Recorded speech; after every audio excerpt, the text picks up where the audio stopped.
Stop for a moment and answer this honestly. What if the person who betrayed you finally told the truth, but the truth hurt even more than the betrayal itself? What if the person you once called a friend did not simply make a mistake, but had been fighting secret battles in her heart long before she entered your life? What if the person who smiled at you, prayed with you, sat beside you in church, was quietly comparing her life to yours the entire time? Would you want to know the full truth, or would you rather live with the questions?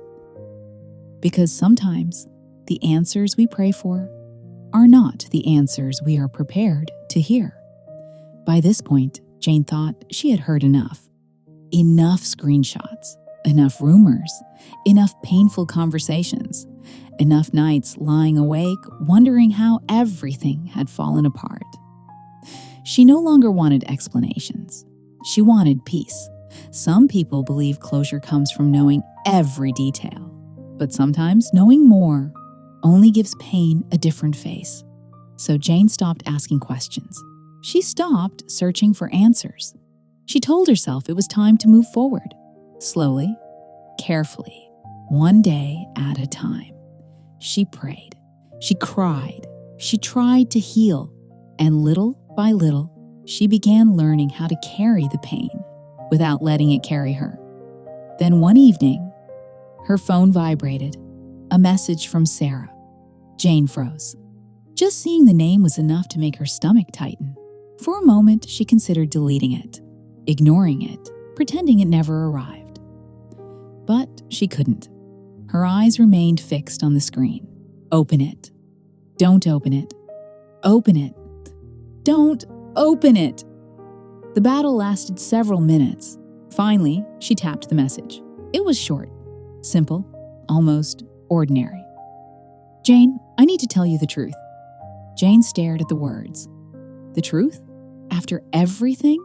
After all the damage? After all the tears?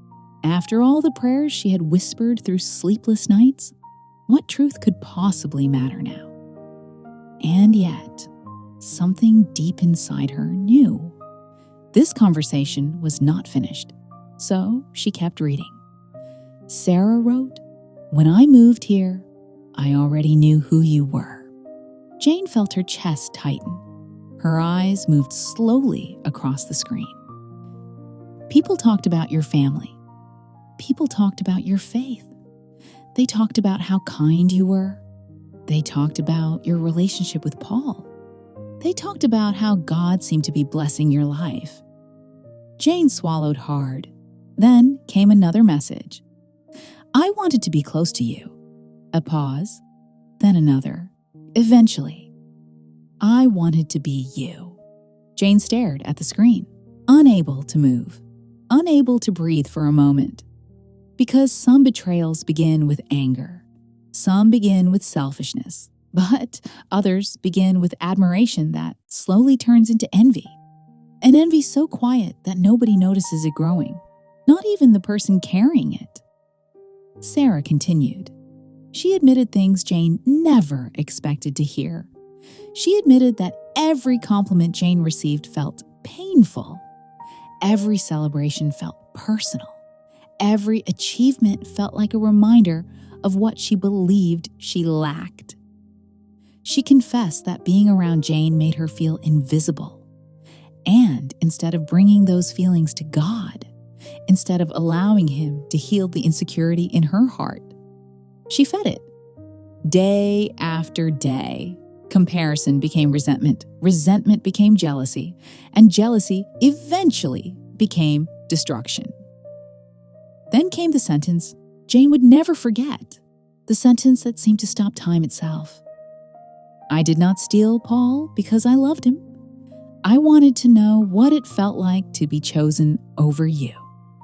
Jane lowered the phone. The room suddenly felt quiet, not peaceful, just silent. She wasn't crying, not yet. She simply sat there, staring at nothing, because sometimes pain reaches a depth where tears cannot immediately follow. Sometimes the heart needs a moment to absorb what it has just heard. For years, she had wondered why. What did she do wrong? What warning signs did she miss? What could she have changed? But now she understood something painful. This betrayal had never been about her worth. It was born from wounds that existed long before she ever entered the story. And while that truth explained the betrayal, it did not erase the pain.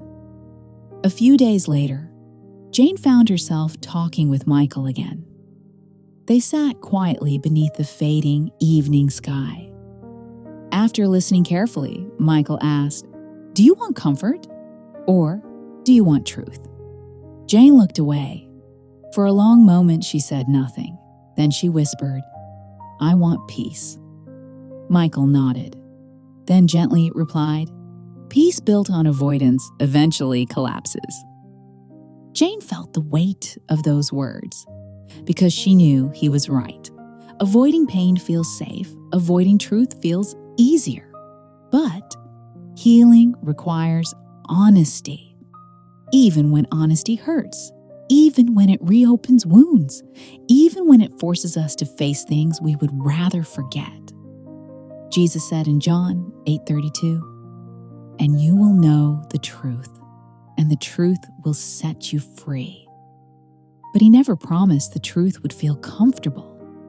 Sometimes the truth wounds before it heals. Sometimes it exposes what we desperately wanted to hide.